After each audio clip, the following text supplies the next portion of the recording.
बिस्मिल्लाहिर्रहमानिर्रहीम, अस्सलाम वालेकुम। Welcome back to my channel Baba Food 786। आज मैं आपके लिए एक बहुत ही ज़बरदस्त किस्म की एक रेसिपी लाई हूँ, फ़िश की रेसिपी। जैसे ही सर्दियाँ आती हैं हम लोगों के घरों में फ़िश आ जाती है और इसको बनाने का एक बहुत बड़ा प्रोसेस होता है। इसको ख़रीदना और इसको इसके बाद बनाना एक बहुत लंबा प्रोसेस हमें नज़र आता है। लेकिन इसके लिए कुछ मैं पॉइंट्स आपको बताऊँगी जो आपके लिए बहुत ही फ़ायदेमंद होंगे कि इसको किस तरह से हम मसाला लगाएँगे और किस तरह से हम इसको सेव करेंगे। सबसे पहले तो आपने जो फ़िश लेनी है उसको आपने देखना है कि वो चमकदार हो और उसकी आइस में ग्लो हो। और सेकेंडली उसकी स्किन को हमने देखना है कि उसमें अगर हम उंगली लगाएं तो वो ढीली ढाली ना हो, बहुत ही फ्रेश स्किन हो। और सेकेंडली इसके बाद हमने जब उसको मसाला लगाना है, ये बिस्मिल्लाहिर्रहमानिर्रहीम। अब मैं आपके साथ बहुत ही ज़बरदस्त किस्म की मछली की रेसिपी शेयर करूंगी। मैंने इस 2 किलो मछली ले ली है, इसमें थोड़ी सी अजवाइन मैंने डाल ली थी। अब मैं और भी अजवाइन इसके अंदर डाल रही हूँ। इसके साथ साथ ही मैं इसमें शामिल करूँगी नमक, शामिल कर देंगे। और नमक को हमने ऊपर नीचे हर जगह पर हिला देना है ताकि इस पर अच्छी तरह से लग जाए। ये हमने नमक और अजवाइन के साथ इसको सारा देखिए इसको सारा लगा दिया है अच्छी तरीके से। और इसको अब 2 घंटे के लिए इस तरह से छोड़ देंगे। उसके बाद इसको अच्छे तरीके से वॉश करेंगे। ये सारी जो इसके ऊपर ब्लड लगा हुआ है ये सारा इसका उतार देंगे। अभी इसे हम 2 घंटे के लिए इसी तरह से छोड़ देंगे। हमने मछली को ना धो लिया अच्छी तरीके से। और इसके बाद जितनी अजवाइन थी और नमक थी ये देखें बिल्कुल हमने अच्छे तरीके से इसको धो लिया। और इस पे ये देखें हमने बड़े पीसेस पे 2-2 कट लगाए हैं, ये देखें इस तरह से। और जो छोटे पीसेस हैं उन पे हमने एक एक, मेजॉरिटी जो बड़े हैं उन पे ये देखें ज़्यादा गहरे नहीं लगाए, बस थोड़े थोड़े हमने डीप लगाए हैं ताकि मसाला इसके अंदर आराम से चला जाए और बहुत ही अच्छी तरीके से ये मैरिनेट हो जाए। अब इसके अंदर हम मसाले की जो चीज़ें लगानी है वो मैं आपको बताती हूँ कि क्या क्या लगाना है। हमने ये लहसुन 1 चम्मच पिसा हुआ ले लिया है, अदरक 1 चम्मच पिसा हुआ ले लिया है। और हमने हल्दी जो है आजकल सब्ज़ आई हुई है वो भी मैंने हल्दी का भी 1 चम्मच कूट लिया है। वो इन तीनों चीज़ों को हम इसके अंदर मिक्स कर देंगे। अब हमने इसमें तकरीबन 5 नींबू का रस ले लिया और इसको हमने बड़े बर्तन में ले लिया ताकि इसका मसाला सही तरीके से लग सके। आप भी इस तरह से खुली परात में ले लीजिएगा ताकि इसको अच्छी तरीके से हम मसाला लगा सकें। कोशिश करें इसके अंदर गुठलियाँ बिल्कुल भी ना जाएं। ये देखें गुठलियाँ हम बिल्कुल साइड पे रख रहे हैं और सारा ही हमने रस नींबू का इसके अंदर डाल दिया है।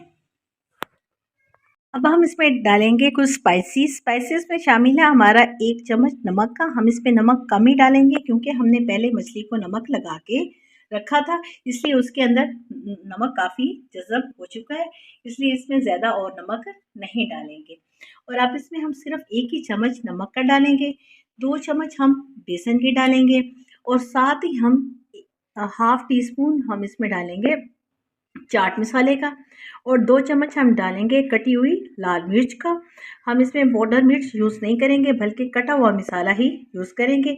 और साथ ही हम 2 भर के चम्मच हम इसमें मछली मसाले के शामिल कर देंगे। आप किसी भी कंपनी का मछली मसाला इसमें शामिल कर सकते हैं, मैंने 2 ही चम्मच सिर्फ उसके लिए हैं।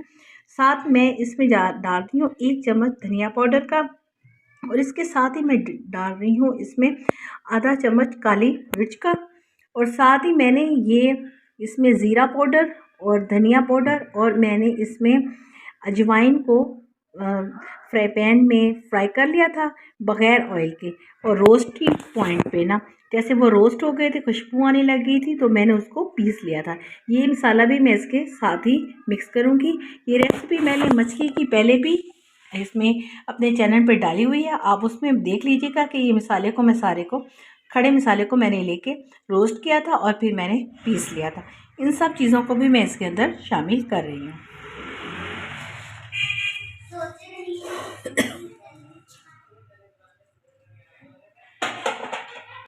और अब इसमें हम डाल देंगे 1 चम्मच भर के मैदे का। अगर तो आपने मछली को मसाला लगा के फ़ौरन ही फ्राई करना है तो इसमें मैदा शामिल कीजिएगा। अगर आपने उसको फ्रीज़ करके रखना है तो आप इसमें मैदा शामिल ना कीजिएगा। मैंने तो इसको अभी बनाना है इसलिए इसमें मैंने मैदा डाल दिया है। और अब इसको अच्छे तरीके से हम मिक्स कर लेंगे। अब इस तरह से आप सारे मसालों को मिक्स कर लें और सारे पीसेस के ऊपर वो मसाला लगाते जाएं। स्पेशली ये जो कट्स हैं इसके अंदर भी आप ये मसाला लगाएं ताकि ये इसका असर इसमें होगा और ये काफ़ी मज़े की इसमें जायका हो जाएगा। ये देखें, हर पीस को आप इंडिविजुअली उठा उठा के इस तरह से मसाला लगाएं और इस तरह से किसी खुले बर्तन में आप डाल लें ताकि आपके तमाम पीसेस को आराम से मसाला लग जाए। अब ये मसाला तकरीबन आप देखें सारा हमने मैरिनेट कर दिया है। अब मैं इसे तकरीबन 4 से 5 घंटे के लिए फ्रिज में रख दूँगी और फिर इसके बाद हम इसको फ्राई करेंगे। अब हमने मछली को ओवरनाइट के लिए फ्रिज में रख दिया था। आप भी इसी तरह से इसे फ्रिज में रख दें। अब जितना भी मसाला था ये इसके अंदर पीसेस के अंदर जा चुका है। अब मैं इसके ऊपर जो लगाने के लिए मिक्सर बना रही हूँ वो भी आप गौर से देखिएगा। और अगर आप अभी तक मेरी रेसिपी को देख रहे हैं तो यकीनन आपको पसंद आ रही है, तो आप प्लीज़ वीडियो को लाइक करें और चैनल को सब्सक्राइब करें। अब हम एक बाउल में 3 चम्मच मैदे के ले लेंगे और 1 चम्मच ही बेसन का लेंगे। बेसन आपने 1 ही चम्मच लेना है और मैदे को आपने 3 चम्मच लेना है और इनको आपने अच्छी तरह से मिक्स कर लेना है। अब इसमें हम डालेंगे 1 चम्मच नमक का और मोटी लाल मिर्च कटी हुई, और ये हम लोगों ने धनिया मोटा मोटा पिसा हुआ है। ये बहुत ही ज़बरदस्त किस्म की लुक देगा। ये आप लाजमी मिक्सचर में शामिल कीजिएगा। ये मसाले के ऊपर, मछली के पीस के ऊपर बहुत ही ज़बरदस्त किस्म की लुक देंगे और आपके बिल्कुल बाज़ारी होटल स्टाइल में मछली तैयार होगी। और इसके साथ ही मैं इसमें ऑरेंज कलर डालूँगी, वो भी इसेंशियल है। अगर आपके पास है तो आप डाल दीजिएगा, अगर नहीं है तो आप छोड़ दीजिएगा। लेकिन इसके डालने से बिल्कुल आपको बाज़ारी स्टाइल में ये मछली पेश होगी आपकी। इसमें हम शामिल कर रहे हैं पानी। हमने इसको इतना गाढ़ा भी नहीं रखना और बहुत पतला भी नहीं रखना, बस हमने इसको इतना ही रखना है कि इसकी हल्की सी तय आए, उसके ऊपर ज़्यादा मोटी तय ना आए, नहीं तो वो ऐसे रोटी के साथ वो अच्छी नहीं लगेगी, वो फिर पकोड़ों की लुक में आ जाएगी। आपने बिल्कुल पतला पतला बनाना है ताकि इसकी हल्की सी तय आए। अब इसको इतना अच्छी तरीके से आपने फेंटना है कि इसके अंदर कोई भी गुठली ना रह जाए, बिल्कुल मुलायम पोजीशन में होगा तो फिर आपने इसको इसमें मछली के पीसेस को डिप करना है। देखें ये बिल्कुल मुलायम पोजीशन में आ रहा है। आपने अच्छी तरीके से इसको अंडे की तरह फेंट लेना है। देखें इतना ही आपने ये गाढ़ा रखना है कि ये देखें चम्मच के ऊपर ये हल्का सा लग रहा है। जब हम चम्मच को उठाते हैं ये देखें ये लाइट सा लगा है। इतनी ही पोजीशन में आपने इसको सेट करना है। अभी मैं इसको अच्छे तरीके से फेंट रही हूँ। ये गुठलियाँ मुझे नज़र आ रही हैं, ये ख़त्म हो जाएंगी तो फिर इसके अंदर हम मछली को डिप करेंगे। माशाल्लाह हमारे मछली के पीसेस में ये देखें जहाँ जहाँ हमने कट लगाए थे मसाला इसके अंदर बिल्कुल फिक्स हो चुका है। अब इस तरह से आपने मछली के पीसेस को ले लेना है और इसके ऊपर इसको ये देखें इस तरह से बिल्कुल लाइट सा आपने इसके ऊपर टच देना है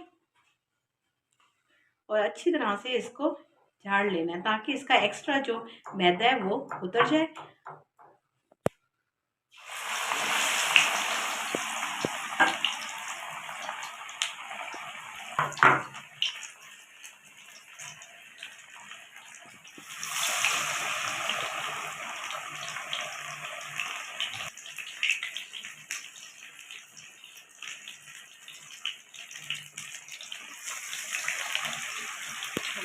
इस पोजीशन पे जब हमने आंच ऊंची रखी हुई थी, जब आपने मछली को डालना है उसके अंदर आपने उस टाइम आंच चूल्हे की ऊंची रखनी है। और अब देखें इस टाइम ये सारे ऊपर नीचे से ब्राउन हो चुकी है। अब मैं इसको हल्की आंच पे पकने दूंगी ताकि ये बहुत अच्छे तरीके से अंदर से भी नरम हो जाए। अब मैंने चूल्हे की आंच बहुत ही आहिस्ता कर दी है।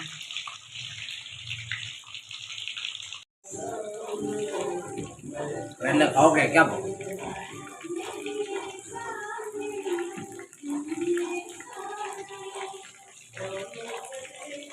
माशाल्लाह आप देख रहे हैं कि हमारी मछली बहुत ही अच्छे तरीके से फ्राई हो चुकी है और आप देख रहे हैं इसके ऊपर जो हमने कवरिंग की है वो बहुत ही लाइट सी है।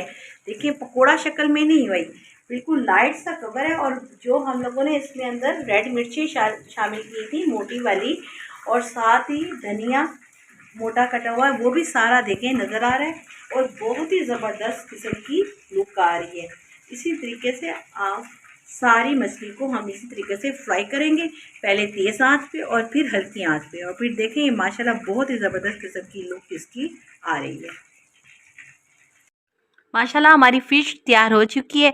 आप यकीन करें, अगर आप मेरे बताए हुए तरीके के मुताबिक फ़िश बनाएंगे तो बहुत ही ज़बरदस्त होगी और अंदर से देखें बिल्कुल मज़ेदार होगी। और पानी, जिस तरह से लोग कहते हैं कि हमारी फ़िश में अंदर पानी होता है, हमारी फ़िश में देखें बिल्कुल भी पानी नहीं है, बिल्कुल ऑयली है और बहुत ही ज़बरदस्त किस्म की है। और आप इस तरीके से अगर फ़िश बनाएंगे तो कई अरसे तक आपके मुँह में इसका जायका रह जाएगा। और आप अगर मेरे तरीके के मुताबिक आप अगर रेसिपी बनाएं तो प्लीज़ मुझे कमेंट्स बॉक्स में ज़रूर बताइएगा कि मेरी तरकीब आपको कैसी लगी। मुझे आपके कमेंट्स का इंतज़ार रहेगा। इंशाल्लाह फिर मिलेंगे किसी नए टॉपिक पे, किसी नई रेसिपी के साथ।